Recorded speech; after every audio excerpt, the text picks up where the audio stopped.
This is the magicwordpodcast.com.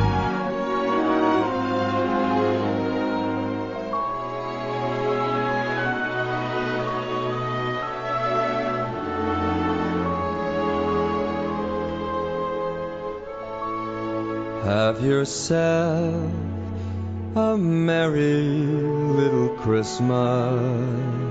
Hello, this is Scott Wells for themagicwordpodcast.com. Merry Christmas, Happy Hanukkah, Happy Kwanzaa, and Happy Festivus for the rest of us, or whatever else that you are celebrating or getting ready to for this holiday season. Today we mark the beginning of the holiday episodes over here for the Magic Word Podcast, and we're going to have a special episode with a recurring guest here today. But before we do, I want to thank all of you listeners for tuning in each week and to listening to this podcast. I sincerely appreciate you doing that. And, you know, nothing tickles me more and gives me more enjoyment than to get the emails and the text messages, private messages through Facebook, postings and comments that are on the website about this podcast, about how much you're enjoying this episode or another.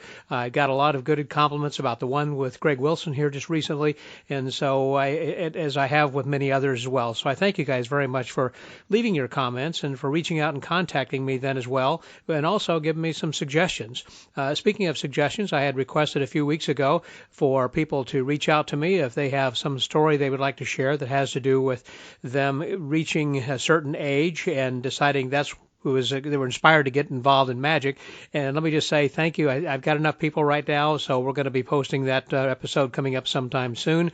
So at least I have a good number, a good sampling, I believe, that we can put on the podcast here. So thank you very much. I think I've got what I need then for right now. But thank you for reaching out and responding, everyone who did, for helping with that little project.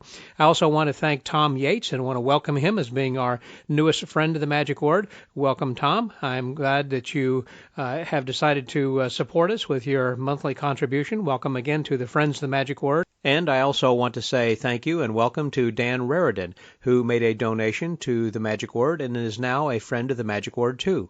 And if you would like to find out more about how that you, dear listener, who can support us here at the end of the year as you're looking for different ways of trying to make some sort of an impact, this is always a good place to drop some of your money. And I say drop it. Actually, it's a way of investing your money because it's investing it in future years and future podcasts and, of course, going back in the archives and enjoying many of the things we've had here over the number of years. And so whatever that you can give will be greatly appreciated this season and far into the future as well. So thank you and welcome again, Tom Yates. And this week we are going to be going back and visiting again with our perennial guest, Mr. Murray Sawchuck, who resides in Las Vegas, and he's going to give us a little rundown on kind of what's been happening in Las Vegas. It's always great to check in with Murray to find out how he's doing. And this year he's going into his second year for his second run and second year over at the Tropicana in Las Vegas.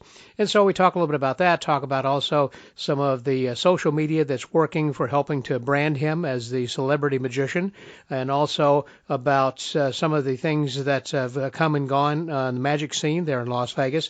And if you're going to be coming to Las Vegas for a visit, that he gives you some suggestions also for family members, particularly spouses who might want to go and visit some of the other sites and see some other shows. It's not all magic in Las Vegas. Certainly there's a lot to see there, but there are other things, other sites to see, places to visit and everything. And so he gives you a few suggestions of some other shows that are playing in town, including some static exhibits, a museum and the like.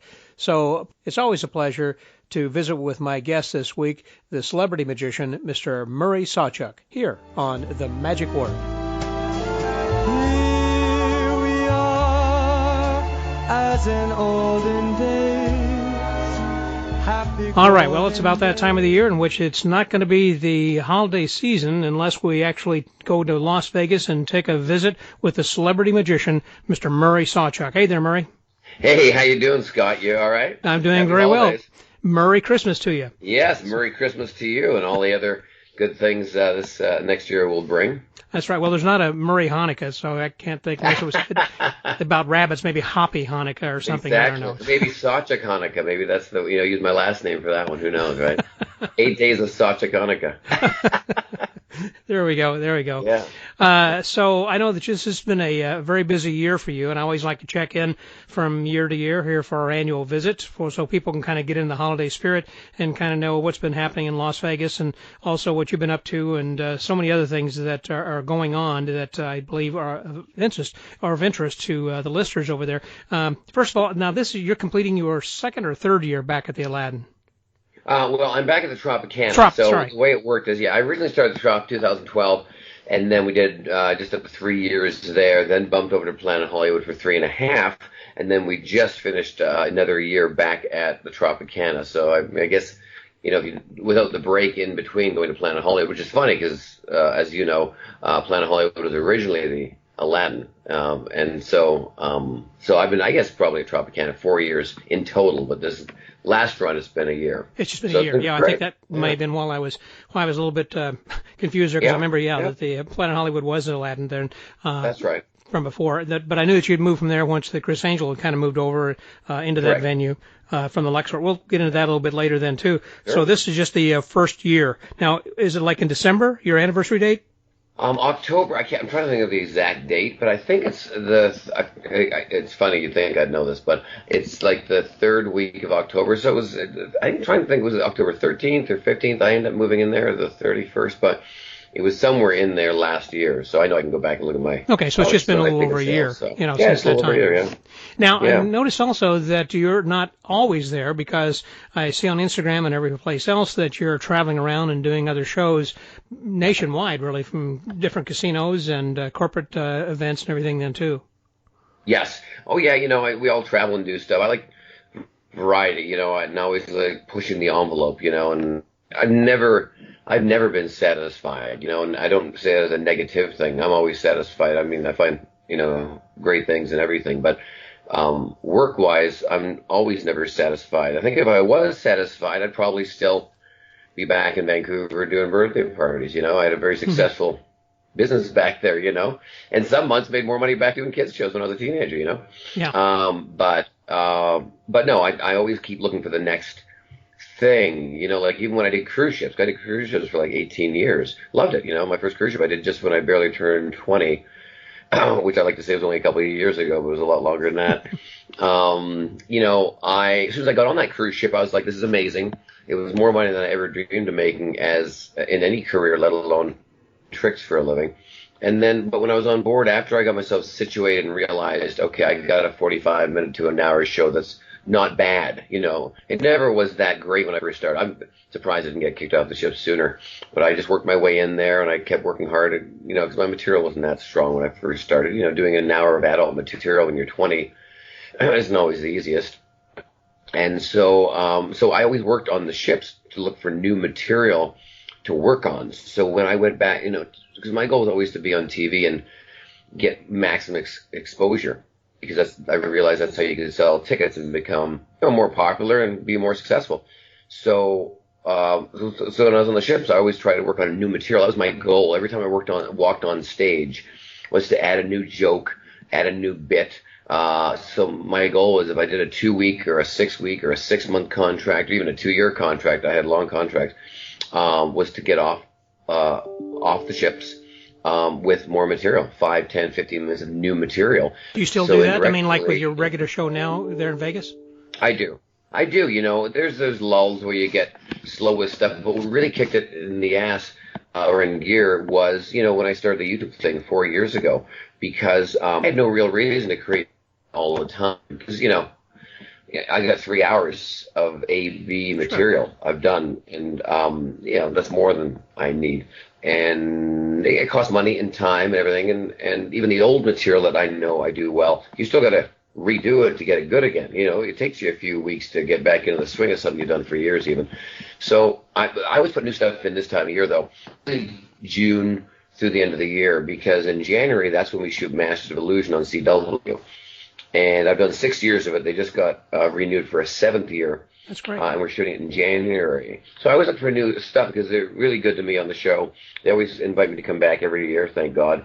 But you got to have new stuff. And, every year it's easy to come with new stuff. I want to walk on that show with something brand new I've only worked on for a week or two. So I'll put it in my show, work it out, get the jokes right, and then present it half decent, hopefully the following year. So I'm always looking for that. I'm always myself to do the next thing and come up with a new next idea. And usually it's not because I just need a new trick for my theater show. It's because I got to do something new on YouTube, or I got a talk show. And my big thing with talk shows, and I get frustrated with a lot of these magicians because they just phone it in sometimes, or they get comfortable, is my goal is every time I go on a talk show to never repeat a trick. Because we use that footage to get other gigs. So if you have me on a talk show doing the Bill in Orange 20 times, well, I can't use any of that footage again. I can use one good take of it on one talk show, and then that's it, because it's the same damn trick. So every time I go on a talk show, I'll come with a new idea. And I'm not saying it's the best idea. I'm not saying it's earth shattering. But right. If I put money in an orange, then it might be money in a pepper, or money in a can of beans or something. But just so it looks and feels different. It's a new trick. Right, right. So your footage looks like more. There was so much that you mentioned there. I really want to unpack that in just a moment, but I want to go back for a second that you talked about cruise ships, and you had worked that for so many years then as well. Now, I know that the cruise ship industry is always evolving, just like entertainment business in general, basically. Do you think that it's more difficult for someone to try to get into the cruise ship business as a performer today than it was when you were there? It's an interesting question. I think now it's gone back up, so it's a little easier to get back in. But when the world fell in 2008, 2010, and 5 years after that, it was tough because of the fact that you were having really good acts that would work for 8,000 or 10,000 a show or a week, start working for 2,500 to 3,500 a week on the cruise ships. So you're getting this, A-list act coming in, and all of a sudden when you get that act coming in for that kind of money, it bumps out the other acts that are B-list acts or C-list acts, you know what I mean? Yeah. Which are people that worked on ships a lot. And you're talking about illusions also, or comedy, or both? Comedy, illusions, just being a star, there's a lot of work lost on land from these big corporate, corporations who had these big corporate acts that only, would only walk into a room for $25,000 a corporate. Well, when they dried up, guess what? You still got to pay the mortgage.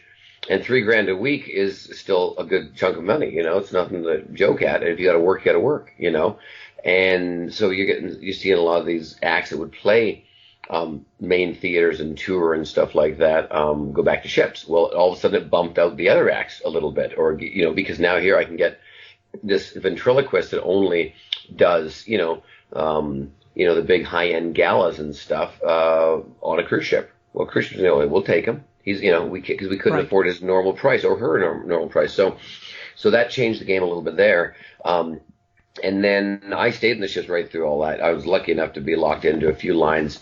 And then I bumped out once it got better, because I got the offer for Vegas, and I started touring and started doing a lot more reality TV. So the ships, I didn't want to stay on as much because they hindered me. And so with the ships now, I think it's a little easier to get on in the sense that they're so big. These ships are huge, They're 6,000, 7,000 passenger ships, and they're amazing, but they're not a ship anymore. They're going to Six Flags on water. Like, you don't even know you're on a cruise ship. And for me, I'd rather go to Walt Disney World, or Knott's Berry Farm, or other great resorts, and stay on land, so I could, enjoy the evening and not worry about running back to my bedroom that's going to take off at 8 o'clock at night if I don't. Well, and if you're also wanting to become more well-known and popular, you're not going to do it offshore or, being on a cruise ship, because I've always heard it said that when you go to sea, you are lost at sea, basically. Yes. And people forget about you, particularly your corporate clients, and they'll go to the next guy. Yeah, well, here's the problem with ships, too, and I love ships. So I did them for 18 years, so I can say this. I love them, but I use ships as much as they used me, meaning the money was great. The status, at least when I was on the ships, were really good. We got full guest entertainer status. I hear nowadays they're really pushing all the acts to do lifeboat drills and all this other horse that, that you shouldn't be doing on these ships, because, your job is to do tricks, or your job is to sing or dance or whatever the hell your job is to do as an entertainer. Don't make me lower a lifeboat. That's not my job. You know what I mean? If the ship sinks, I should be getting in it just like a passenger. I'm not on board to cook or to clean or to paint the ship. I'm on board to do tricks. That's it. 1 hour tricks, and leave me alone. Like, let me do my job that I've worked 30 years to be good at, or 40, and then just don't be a pain in my ass. And on the ships, they really are. These guys with stripes or women with stripes, a power trip on these ships.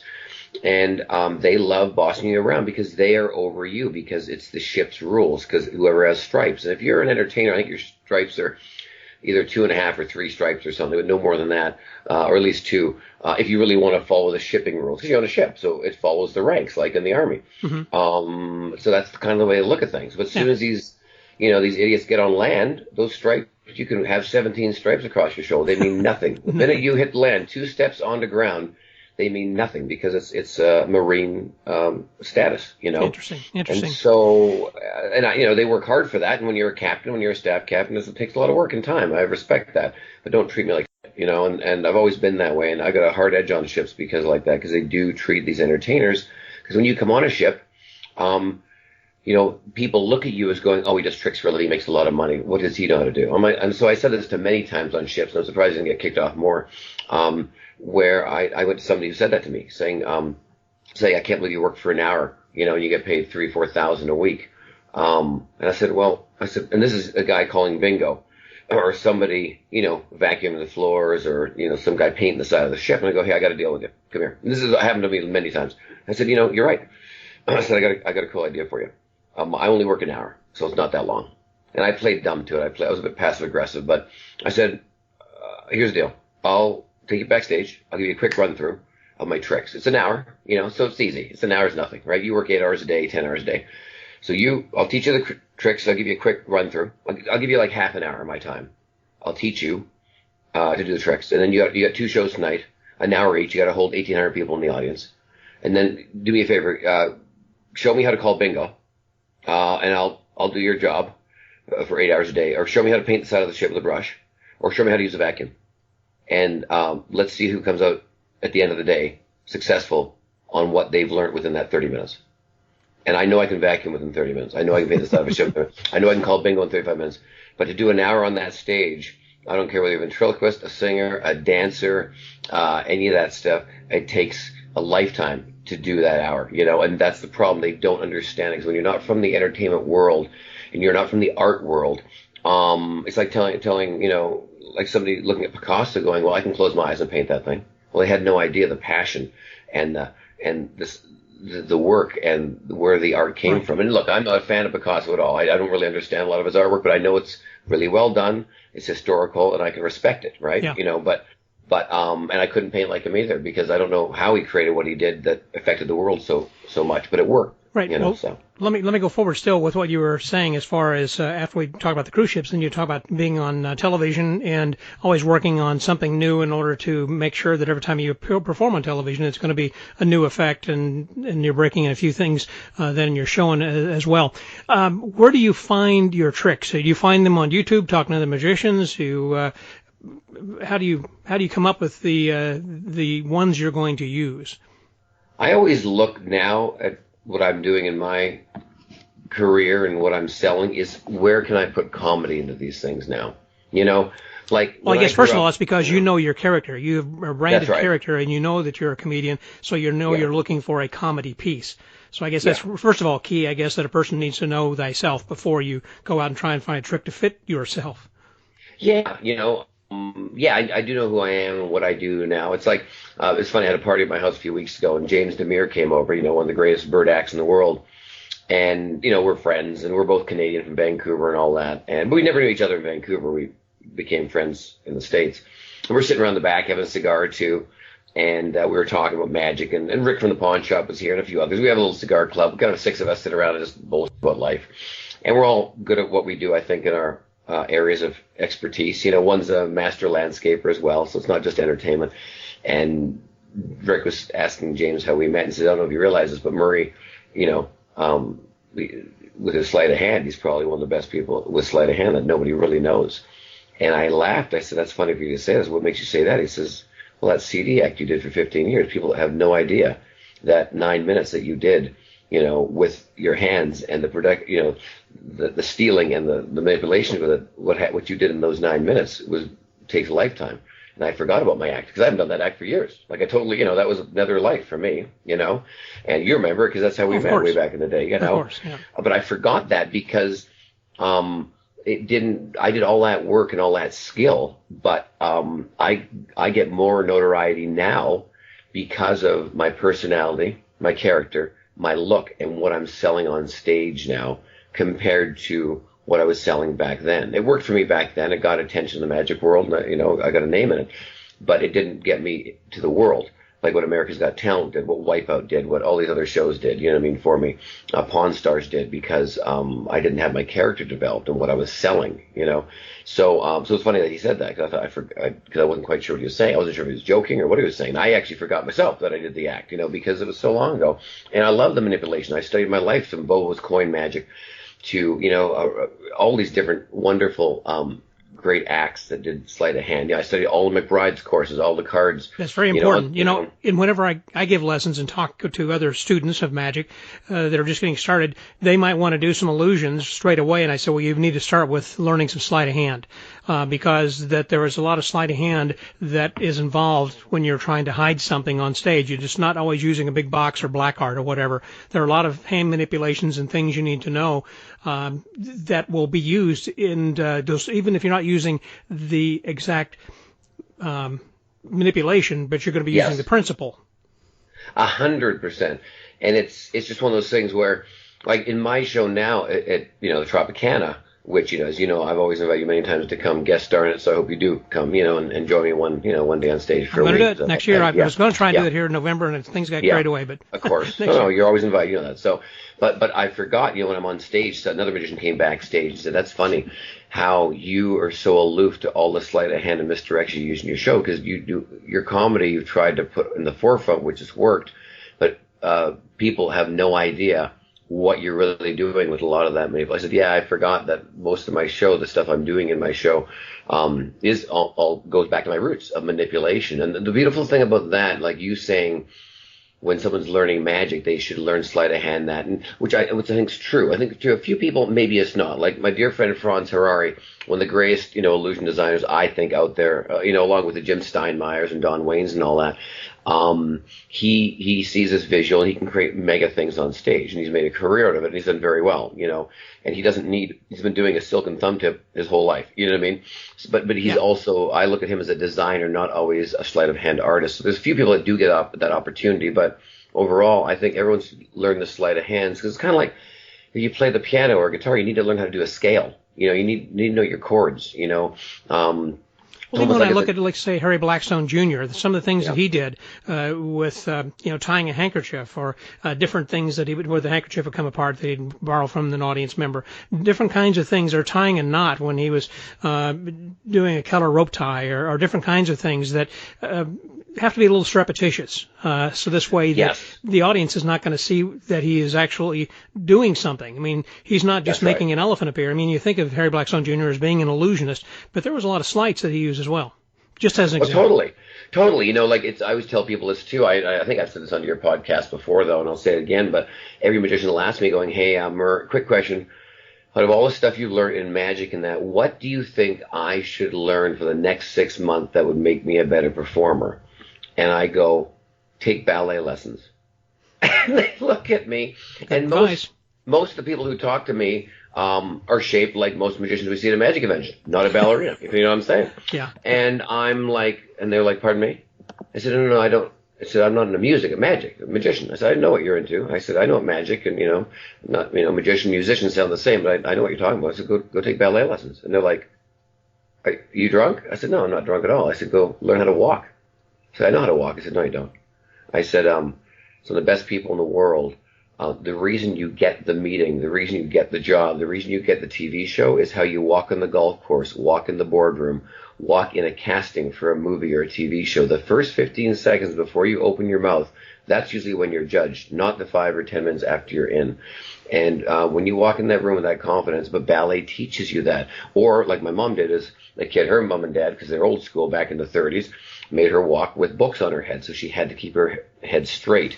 And that's how she learned. Kind of funny, I was just watching Graham Norton's show on BBC here recently, and there was a lady whose name escapes me, but she was playing the part of the Queen in the Netflix series The Royal, Royals Yeah. coming up. Anyhow, she was talking about how that she had to learn how to walk with more poise and delicacy, I guess, because she said she had been told that she walks like a farmer, just kind of with her Yeah. arms out and swinging her hips, and so she had to learn to walk differently. So acting is not just playing the part, that is, of what you're saying and your enunciation, et cetera, but your walk has a lot to do with that, and also exactly what you're saying then, Mer, as far as the confidence and how you take the stage and or walk into a boardroom or into a meeting or whatever, that it's like that guy's got it. He has confidence, Yes. Well, perfect example is I went and saw Paul Anka last night. I took my mom to see Paul Anka. So my mom just turned 80, and that, Paul Anka, people laugh when I say this, but Paul Anka was the Justin Timberlake of her era, and a lot of people don't realize the songs he's written and all that. But, as a kid growing up, he started out young and he learned the business. And when I find in the old days, it was really a triple threat situation. You learned how to, with him, you learned how to write, sing, and play. Everyone has their thing. In magic, I find the triple threat is a very weak link in the magic world. We're lucky if most magicians have one threat, which is learning the damn trick, and we're so loud, magicians, and I've said this before and people can quote me, magic is the only form of entertainment you can buy to be talented, and no other form you can buy. You can't buy a trapeze artist set. You can't buy a violin and know how to play it. You can't buy a ballerina outfit and put it on, and but you can buy a cutting finger chopper. In about 2 minutes you can go do it. It's the only art form you can buy, and that's the problem why I think we have so many crappy acts in our business. And I'm not saying everyone's crappy, but there are. I've been a crappy act, I can say that. What I mean? I know what you're talking about. Yeah. Going back now further, that you were saying as far as choosing the tricks that you're going to be doing on television, obviously that you are booking the TV shows in order to put butts in the seats, so this way they'll come out then to see your show there at the Trop. So how do you go about booking a television show? In other words, obviously you're not being paid for a TV show, because publicity is going to be something in which you're trying to just get an audience to come in and see whatever you're going to be doing. So you first of all have to have a goal. That is, if you're going to be having a show coming up that's going to be for the public, then you should then start trying to generate some way of selling more tickets. And that one of those ways is trying to find the TV show or talk show or radio show, or the newspaper doesn't work so much anymore. A lot of things you could do, I guess, in the social media. But as far as television show, how do you go about trying to find those stations? You mean, so basically the question is how do you get on TV when you haven't been on? I guess that's basically it. How do you get on TV? You whore yourself out, that's what you do. And what I mean by that for every listener in the classy sense of it is, you make yourself exposed, and in the good way. You make sure everyone can see you and hear you and find out about you, and then find something really important about yourself that you can brag about. Even if you got to stretch it a little bit, you still got to meet it, but stretch it a little bit. Win something or do a cool show that maybe there's somebody there that you can grab onto their tailcoats. Meaning, and I'm talking about small, say you're from the small, like we've all been in the small time at some point, and some are still there and some aren't. But when I was at home in Vancouver, Canada, I'd go and try to get on the news with a new trick. And so I'd look at Christmas and I'd go, oh, Christmas is coming up. Maybe I can pitch the news station doing a little magic at Christmas with the weatherman, because the weatherman's always the comedy of a news team. Because let's be honest, news teams are always so dry. They're just so But the weatherman's always that funny guy, or the man on the street guy. There's always, every news team in every city has that. And then pitch saying, anytime through the holidays, could I come on and do a little magic of the Christmas, and let me do a weather thing, and I'll make it snow, because we've got the snow trick, and the old snowstorm in China, and so you do a little snow thing with the weatherman, or maybe you take a copy of their news paper that they're reading, their script, and I know they have teleprompters, they always have that piece of paper in front of them, and you can rip it up and put it back together. You try to find a way to cater to them, to make them want to use you in there, because you're not famous, you're not Tom Cruise, so you want to figure out a way, why would they want me on the show? Well, if I can benefit their show to make it a little more entertaining. So holidays are a great time to get in on that and try to get a little exposure, and use your local things. Or if there's a local star in your town that you can jump on and do a trick with and do a video and put it up. you always got to pay it forward. I always say fake it till you make it. I'm still doing it. Right. But I think that's the way you kind of jump on things, and then write letters and ask to be on. Most people don't ask. They send stuff or they brag about themselves, going, "I've done this, I've won this, I." Well, that's lovely, but if I own the TV company or I own a sitcom or I own a TV show, I isn't going to help me. But you say, hey, Murray, say I was, Chuck Lorre, who was part of Friends, I believe he produced that show. And he did The Big Bang Theory. Yeah, Big Bang Theory. 3.5 Men, or 2.5 Men. So say I was doing Big Bang Theory, and I'm not a big enough star to go on there. And so how would I get on that show? I'd write Chuck Lorre and say, hey, I had a great idea. Have you guys thought about doing this thing where, one of the characters thinks it's a science because that's what they're based on, but in reality it's actually a magic trick. And two of them, you show how it's done. But the one lead character, which is the tall guy, he really believes there's no way we convince him that it's not a magic trick, but he believes it's science, and that's the whole hook of the episode. Well, that would sell. You don't need to be a famous person because the magic is going to sell that episode more than who's going to come in. Yeah, they may end up calling Penn and Teller or Copperfield at the end of the day, but that's how you find a hook, because now now it's a benefit to them because they're going, wait a minute, this is an episode. So I want you now. That's interesting. So how do we get this working? So you try to sell the benefit of them using you, not the benefit of you using them on how great you are to be on the show. I've won this many awards. No. You go, I can do this for your show and make it really popular. You know what I mean? That's how you get into certain things with TV and that. And that's one of my biggest hooks on how I get on TV. I don't sell me, I sell them. Well, I guess that's true, like with Pawn Stars, when you're on there, that you're trying to not necessarily sell you, but you're trying to help their show by validating some of the things that they are looking at to say this is authentic. Yes, 100%. You know what I mean? Exactly. And I'm trying to help them out. That's the idea. You know what I mean? So that's the key. You know what I mean? Right.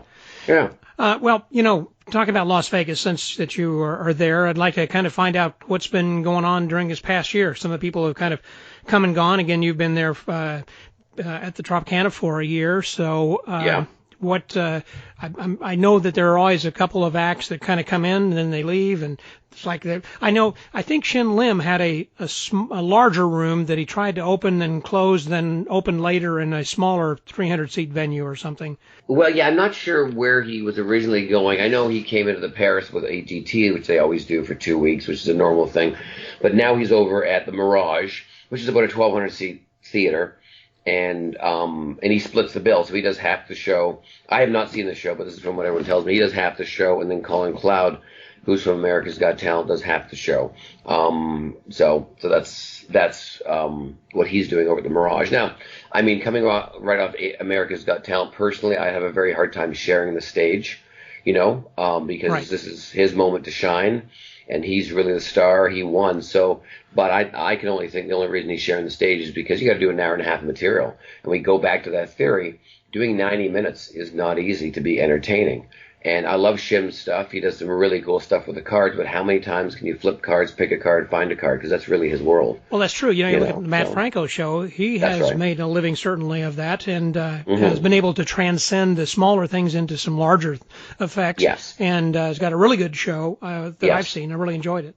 Yeah, Matt's wonderful, and he's always likable, and his tricks are varying, any show you put together, it's like a singer, if you always sung ballads, you probably fall asleep, you still got get a couple of songs in there that are upbeat, so even with magic, you really got to, you got to have that variety within that hour or 90 minutes, so he's over the Mirage now. I hear he's been extended through till June on various weekends, which is great, he's right off AGT, he's a great looking guy, good magician, And is he there like 6 nights a week, or do you know?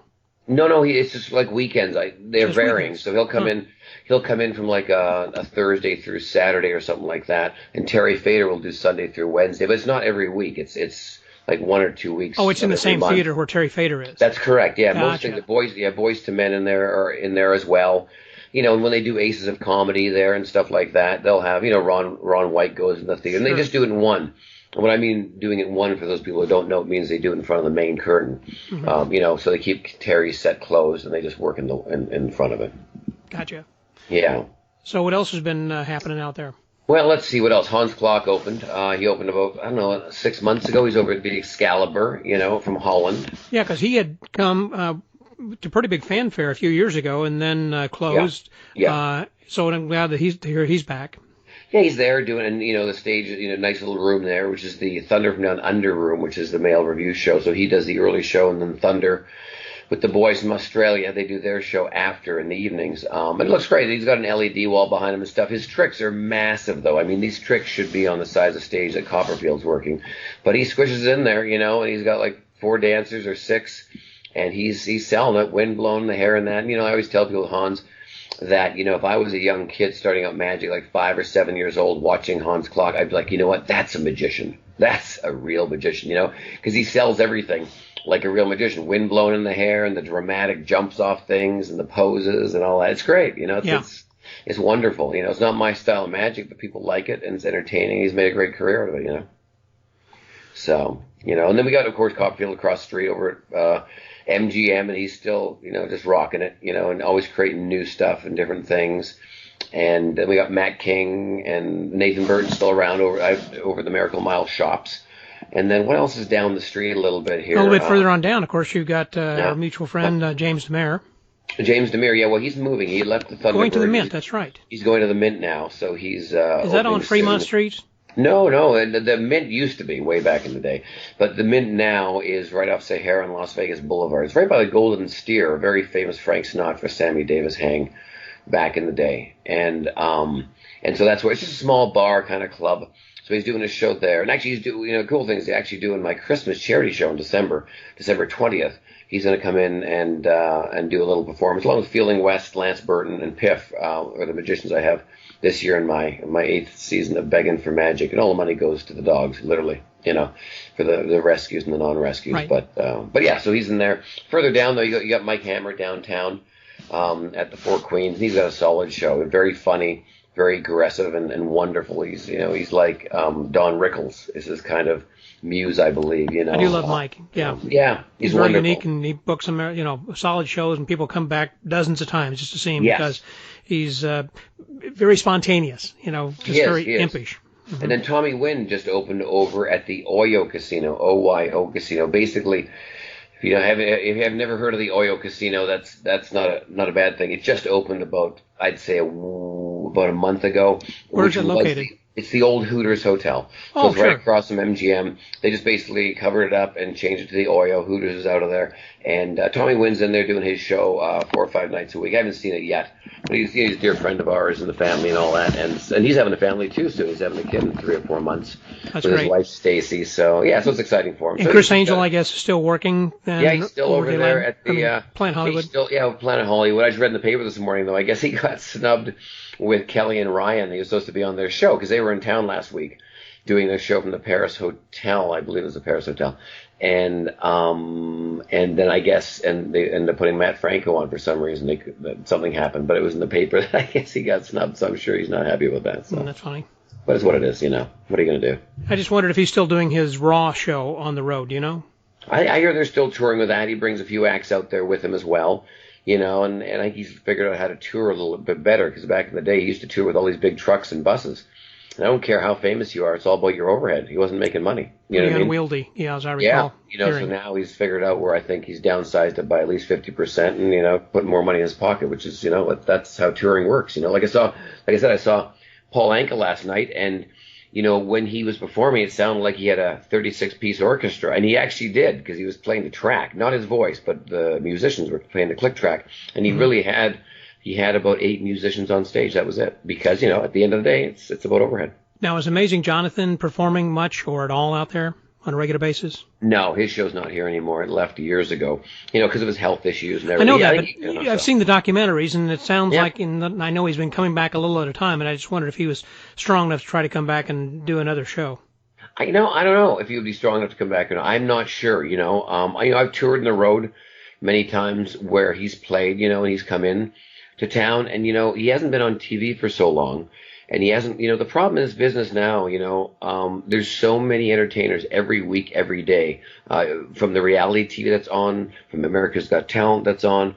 If you're not in front of people every week, every day, they forget about you. I don't care how good you are, and it's all about ticket sales, and I think, because he's been away, and he's a legend, the guy's in the 80s and 90s, he was the king of magic and comedy, Right. Well, obviously Penn and Teller and Piff the Magic Dragon have popular shows. Oh, Piff's awesome. Yeah, he's going to be in the charity show with me as well, and he's over at the Flamingo, and he always does a Christmas show usually, and I assume he's doing it this year as well. And then Penn and Teller, they're just awesome. They're always putting new stuff in as well. And so he's they're still rock and rolling over there as well. I think they're touring a little bit this fall or winter, but they're there as well, because I know, as far as I know, I think Teller was getting something work with his back again, from what I've read and seen. Yeah, when I was at the Genie convention, that Penn and Teller were booked to be there, but only Penn showed up, and Teller was actually there on a Q&A through a Skype video call. And they'd said that he was having some back issues and having some therapy and was unable to travel. So yeah, I understand that. Well, were there any shows that opened and closed earlier this year in Vegas? You can think of? I'm trying to think. I mean, shows open and close here all the time, I'm just trying to think. Well, I mean, Donnie and Marie closed after, I think it was a 10 or 11 year run, to lots of fanfare because, because they're legends, and they went out with the big, and supposedly they're not going to tour or perform together again, which is kind of interesting. So it'll be interesting to see if that's well, along that line, I'm glad you mentioned that, because people who go to Las Vegas or who are listening to this program, of course, want to see magicians, but a lot of times their spouses or family want to see something else. So what else do you recommend? I mean, obviously there are a lot of other shows. What have you seen? You mentioned Paul Anka there last evening, but other kinds of sightseeing things that you would recommend? Well, the newest show to open in town is getting a lot of fanfare. I think it's going to be really good. Is the Atomic Saloon, which is basically from the creator of Absinthe and Opium. Absinthe is at Caesars, Opium's over at Cosmopolitan.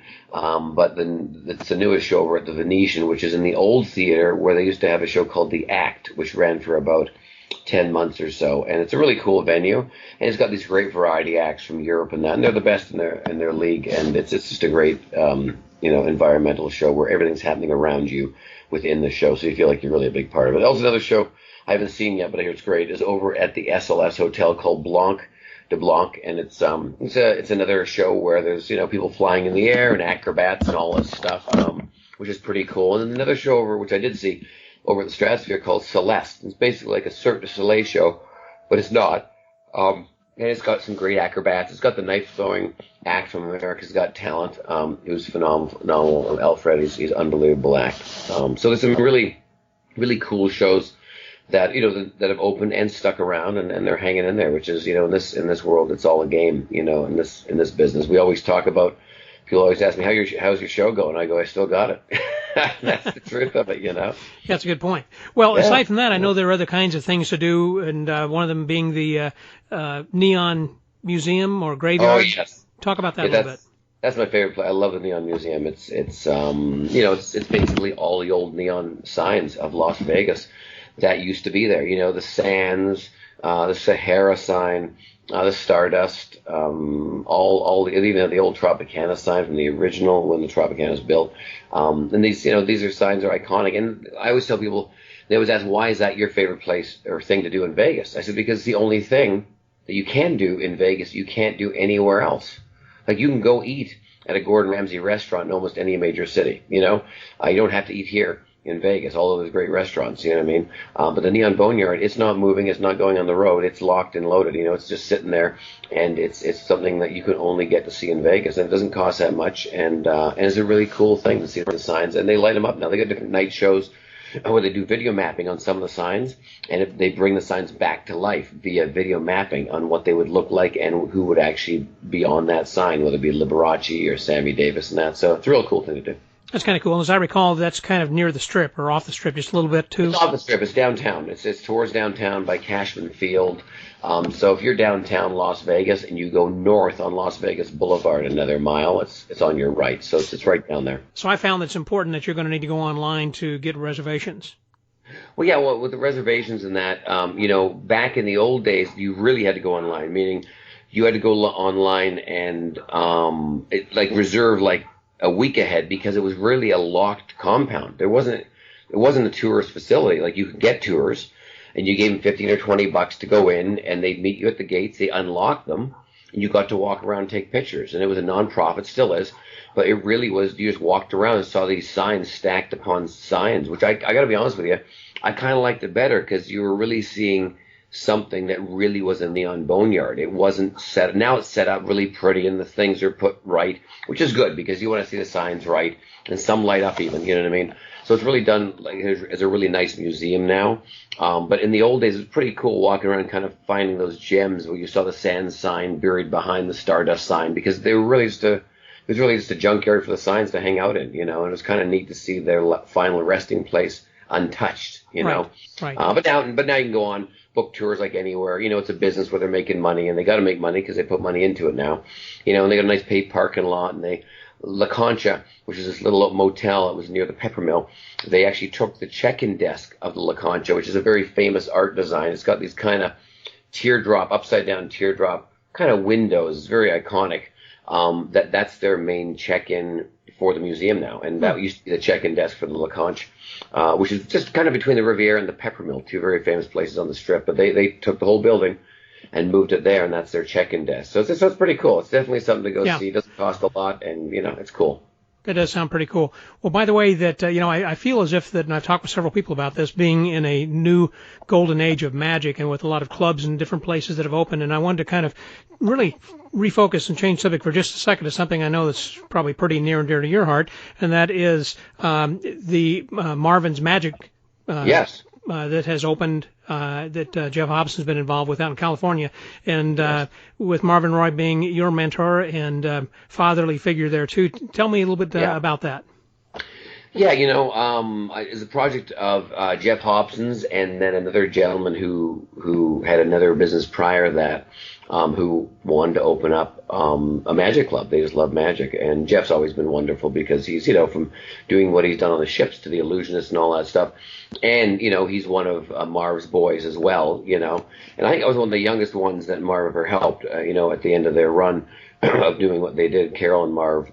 So I got very lucky to get in that tail end of it, because I know he helped Jeff Hobson a lot. He helped Mark Kalin a lot, and so this club's a really cool supper club. You walk in, very Magic Castle-esque in the sense that, but a more modern Magic Castle-esque, where you walk into a magic shop and say a magic word, a door opens, you walk in, and as soon as you walk in, you see this beautiful bar underlit with a dark blue with top hats as lights hanging down like chandeliers would, but it's actually top hats with lights in them. Very cool. And then the big center picture is his famous picture of him lighting a light bulb by himself with his hand over his head with the sunglasses, which is phenomenal. And then he's got a couple of quotes on the wall, and it's a very chic, very, very cool kind of bar area. The whole bar goes across the front, the back when you walk in, but as you walk in, it's in front of you. There's a nice piano to the right, wine cellar and everything else, and then you can walk into the theater, which is right behind the bar, and the theater holds, I don't know how many holds, I want to say it holds about 100 or maybe 120, I might be off a little bit on that, but it's a really nice cabaret theater. It might even hold 80 to 120, but every seat's a great seat, and it's a performing arts center style of theater, meaning the stage starts where the first row of seats start, so there's no 2 or 3 foot lift up of a stage. The stage is right floor level when you walk in, and it's a cool looking venue. Me and Marv, and I brought my mom along, was there about a month ago to see. We got to see Tony Clark perform, and then of course Jeff hosts every week because it's his club. And is that in the Los Angeles area? No, it's in Palm Springs, right in Palm Springs, right in La Quinta, which is actually it's actually about 10 minutes from where him and Carol lived last. In there, they lived at PGA West, really nice country club thing, and now Marv is in an active living home where they take care of his meals and everything, and it's just because it saves him, cooking and cleaning. His mind is as young as a 29-year-old. It's unbelievable, and he still walks fine. He's got a cane, but he's still there. Like, he's really on it. Like when I sit down, he even brings up YouTube. He says, "Oh man, if I had YouTube when I was around with Carol and I," and he gets it. Like, he's not this is what I love about Marv. He's 94, and most people I meet at that age, or any age between, 60 and 94, they're jaded. Oh, it's not like the old days. Oh, well, nothing's like the old days, and I even try to stop myself from saying that, because I'm getting to that age now where, like, oh, it's not like, when I was in my 20s. And because he never says that, because he's always, and I think that's the reason he worked so long in his life and was so successful, he accepted change. And he accepted the next thing, and that's how he kept his act, and I think, working for so long, because he just accepted it, learnt, and then moved forward and just didn't sit around and bitch about it. You know what I mean? Yeah. And I think that's how he became very successful. So I've really tried to look at that and not be that jaded person and try to, look at the next new thing and not be upset with what's happening. Just kind of go with it and learn, Well, and so. I know also that you have worked at some of these other clubs we're talking about there, one of them being the Smoke and Mirrors Club over in Nashville. I think I saw that you were there a while back, too. Yeah, House of Cards. House Yes, Cards, sorry, in yes. Nashville. Yeah, Joey is working at the guy who ran the door at the Magic Castle for so many years. Yeah, he's the entertainment director there now. And what a great club, I had a great time performing there. The theater that you work in would be equal to like the parlor theater you work at the Magic Castle. So it holds about 70 people, and a real nice little theater. Everyone's got a great seat, and as soon as you walk in, it's a copy of the Magic Castle, to a T almost, and you walk in a secret door, all that stuff, no pictures taken, got to dress up, and the food's delicious, the bar looks great, they got a piano that plays. They have a nice little outside area where you can sneak through this tunnel, and if people want to smoke a cigar or a cigarette out the back, it's a really nice little environment that you don't even know you're in the back parking lot because it's got trees and nice couches to sit around, It's got a couple of close-up magicians who are phenomenal. In the back corner, there's two little areas where they do close-up magic. Like you'd almost see it, the Magic Castle, down by the diverting table where they have it, or down in the back area where the palace is, by the old bar down there. It is wonderful. It's a great place. I loved working there. And Nashville is unbelievable. It's like I said to somebody when I was there, I said, Vegas has to take a page out of Nashville's book because I think Nashville's winning. I mean, that one main street, which is called Broadway, with all the neon on the bars, it's pretty exciting. It's pretty awesome. Yeah, there late at night there is a really vibrant nightlife. Everything going on. It just seems like almost like Bourbon Street, I guess, in a way, with the doors open and music playing out of all these places, and just no very thriving. Mm-hmm. Yeah, no cover charges. You just come on in and you have a beer, and the beer's like $5 or $7. It's not like Vegas where it's $15 a bottle. They want to charge you $40 to get in. You walk down and the thing is, the talent they have in these bars. Like when you go down to one bar, there's like 5 bands in one bar, 5 live bands, and they all could be Toby Keith or Garth Brooks. So it's really a cool environment. So. Yeah, I think they're all trying to be found, basically. Of course they are. They're in Music City and thinking, okay, well, somebody's going to be a producer, just happens to be walking by and say, let me listen to these guys a little more. Exactly. Exactly. So. And it happens, exactly. Yeah. Oh, yeah. Well, a lot of times you got to make your own luck, and that's what you've been doing. I know that you've been using Instagram and continuing to do that, and on YouTube that last year when we talked, you had gotten 1 million subscribers, and how many do you have now? We just hit 1.6 million a couple of weeks ago. So I think it's 1.6 million 30,000 or something like that. So it's pretty amazing. It's pretty unbelievable how it's kind of count on, Right. But people don't also realize it wasn't a fluke. We work every week on it. I was just out in LA last week shooting, 6 to 7 videos, and it's a lot of work. It's these ideas on my YouTube channel. Some are good and some aren't. When you're putting out 1 or 2 videos a week, you're going to get crappy ones and you're going to get brilliant ideas, but the idea is to keep that consistency up and keep putting out something and to keep the algorithms up and to keep your presence known. In this day and age, that's kind of where it's at with this. I get a call every week going, hey, I want to sit down and have coffee with you and talk about a YouTube channel. Everyone does it. And I thought, all right. And they go, well, I got this idea, and it could be anything. And I go, great. And I said, so what do you think of the idea? I said, I think it's great. I said, but you have to do that. You need 52 of those great ideas a year, minimum, if not 104. Mm-hmm. So it's at least 1 a week, 2 a week, minimum. It's like, wow, really? I said, well, yeah, you can't just do 1 and take 4 weeks off. This is a job. This is like going to work. You got to go to work 8 hours a day, and you cannot stop, or it's not going to work because it's like pushing a big ball, not down a hill, but on an even plane. Well, you're going to push the ball, and if you just let it roll, it's going to stop. But if you keep pushing it, once it gets rolling, you're just going to have to tap it every so often, and it's going to keep going. But once it stops again, it's going to take you a long time to get that big ball rolling again, and that's exactly what YouTube, Facebook, Instagram's like. And my Instagram's okay, but I've never really put any effort into my Instagram. I've just posted stuff because I just post stuff. But my Facebook and TikTok, which is this new app the last year's been out, as well as YouTube, is where we it's a job. It's not we're not just doing it for fun. It really is. I had spoken with Xavier Spade, who has I don't know how many hundreds of thousands or millions, of subscribers, and he'd give me a few tips, and just with a couple of things he'd said of using some hashtags, it more than doubled, the people who were liking things on Instagram. And then next time I saw him, he said, well, okay, now here's another thing that you can do. You can tweak these pictures, and here's how you can edit and do that to kind of make them pop, to make people, stop and take 100%. attention. So, really, there are some somethings to Instagram likes. No, exactly. It's a huge thing. It's a game. Like my Instagram is, somebody said, Murray, why don't you just take the same videos and put them on Instagram because you'd get the traction. And I would. It's a different format, so I got to shorten them and edit them and all that.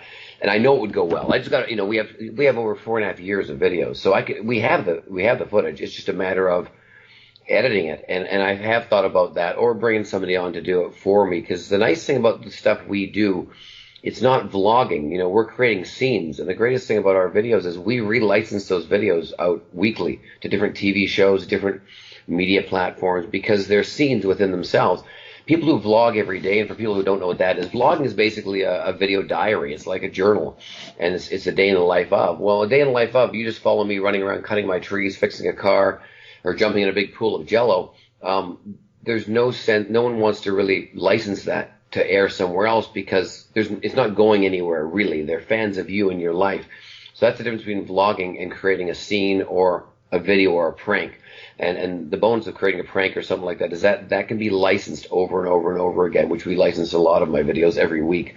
And it's also a residual income, so it's a big difference. But vlogging, so it's a different And that creates thing. Additional streams of revenue, which is very important as well. I highly recommend to every magician, not just put all your eggs in one basket, that meaning that you just don't make income from your performing, but just have these other kinds of revenue streams. And it takes a while. You just have to get out there and start doing something, and on a regular basis. As you're saying, like with YouTube, just like with this podcast, that many years ago, I was kind of doing it irregularly, and then once I started posting everything just on Thursday mornings, then you start to have more people who are following because they know something's coming out on a regular basis, when it's going to be out. So I'm sure that's very important then with what you're doing as well.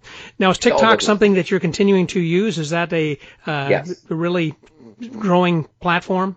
Yeah, TikTok is the newest one out there. There's other ones out there, Twitch and a few others, but TikTok is the one. TikTok, for those who don't know what it is, it's basically the main angle of TikTok is where, say there's a famous singer out there. It could be from George Strait to Cardi B to whoever you listen to, Justin Timberlake, and they have like their catchphrase, their chorus of their song.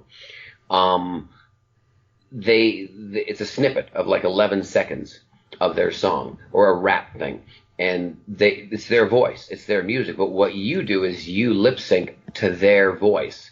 And you can wear stupid clothes. You could do a stupid dance. Me and Danny, my girlfriend, did one on hers where we're doing this little dance in our bathroom. We have a big mirror and a couple of just cheap paintings behind us that I got from, Bed Bath & Beyond. And so I'm in my boxer shorts and she's in her robe or something like that. And so we're doing this little dance thing. So we watch the ones that everyone's copying. And then what you can do is you can slow it down. So say the song is hip, hip, hippity hop, and you don't really know how they say that. Mm-hmm. They slow it down so you record yourself half the time. So they go hip, hip, hop. So you can say it and see at the same time. So you don't need to memorize what the lyrics are. Oh, okay. And then when you hit play, they do it in real time. So it looks like you know the words. It's really a cool. So that's why, and it caught on with kids who are 4 or 5 years old because kids can't remember all this stuff of these new songs. But if you the words come up like karaoke, you follow it, and then when you speed up quickly, it looks like you're singing Dolly Parton 9 to 5. It's really funny. It's just a cute little. It's just it's just a weird thing, but it caught on. So I did this thing where I'm dancing with Danny, and of course I'm dancing backwards and looking like an idiot, and of course I fall back into the wall, and the painting comes off the wall, falls on me, and that's the end of it. It's just a stupid thing. Yeah. But that's what we love. We just like seeing. So, but on my TikTok channel, because I don't want to go away from my brand, I've done magic tricks to music that are 11 seconds. So it could be ripping up paper, pulling a mouth coil out of my mouth, putting a bottle into a paper bag, vanishing it, lighting flash paper, producing a card. So because they're only 11 seconds, so it has to be quick, and I'm doing it all to music just because that's the format. I don't want to change that because people like it. And you can talk on there, but it doesn't go as well. So you just download a song that's allowed on there. It's all, but it's very easy to use once you get into it.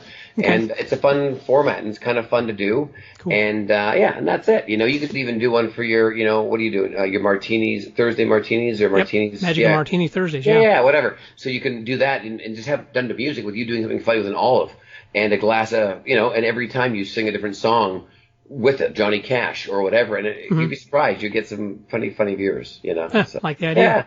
Yeah, why not? Well, as we start to wrap up over here, that I do want for you to pitch the things you got coming up again in November 20th.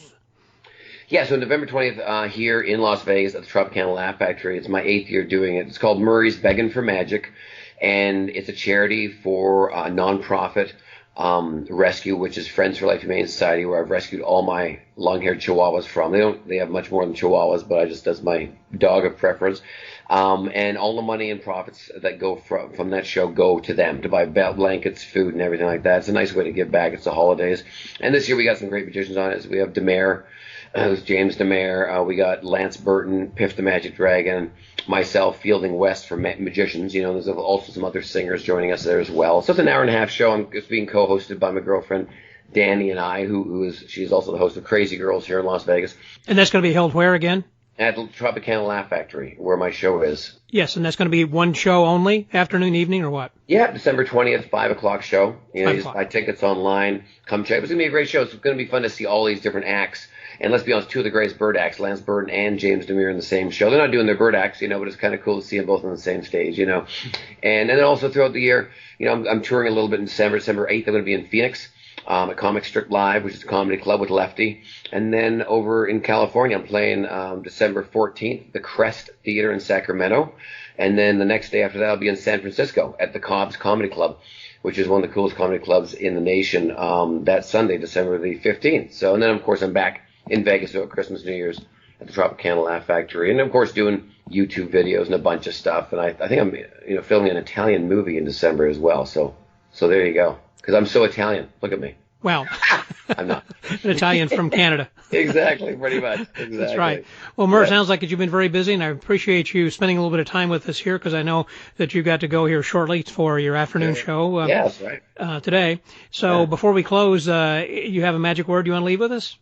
What's your philosophy here? I think a magic word is stupendous. I think when you wake up in the morning, I want you to feel and pretend that you're stupendous, whatever that means in your life. Be stupendous, because it's a cool word, it's fun, and life's too short to get too dramatic. So enjoy life. That sounds great. Thank you, Murray. I appreciate it. Thanks, Scott. I love you. Merry Christmas. Love you too. And so for the Magic Word Podcast, that was Murray Christmas Sawchuck from Las Vegas. This is Scotty out. Faithful friends who are dear to us, gather near to us once more. Well, as always, thank you very much, Murray. I appreciate you being my guest again here this year, and also being my friend for so many years. And I look forward to many more years of enjoyable friendship with you. And I also encourage those who are traveling to Las Vegas, be sure to go by the Tropicana there at the Laugh Factory and see Murray's show when you're in town. I know that you're going to enjoy it. It's a good afternoon show, and it's lovely. It's good for the whole family. I also want to encourage everyone to subscribe to our pod letter. If you're not already a subscriber, be sure to go to themagicwordpodcast.com, and you will see a place where you can subscribe, or there could be a pop-up that will come on the page, and just sign up for the newsletter or our pod letter that way. This way you know not only who's coming up this week, but also who's going to be coming up next week, some suggestions from the archives, as well as giving you first dibs on getting to know about a contest that's going to be coming up. We don't have anything right now going, but if you are a subscriber, you'll be one of the first to know. And as I mentioned also about having something from the archives, one of the suggestions that I had made this week was for you to go back and to listen to the episode that had to do with the Christmas Carol. It was called A Magical Christmas Carol, in which we had the voices of a lot of different magicians. I'm sure that you'll recognize who played the parts of various people, including Ebenezer Scrooge, who was played, I'll tell you right now, was played by Mark D'Souza. very well. Man, when people hear him, they say, is he a professional actor or he do this on the side? I mean, he just has a great voice, and he was great as Ebenezer Scrooge. So anyhow, you can go back and listen to that episode. It's a good one also to have the family gather around the old-time radio or whatever way you listen to your podcast and let them listen to the Dickens Christmas Carol, Magical Christmas Carol as it happens. Well, I think that's probably enough for this week. We are going to get ready here for next week's episode soon enough, and the holidays is rapidly upon us. So hopefully you've got your Christmas shopping done and your Hanukkah tree already trimmed. So until next week, stay well, get booked, and remember to go out and be stupendous. This is Scotty out. And have yourself a merry little Christmas.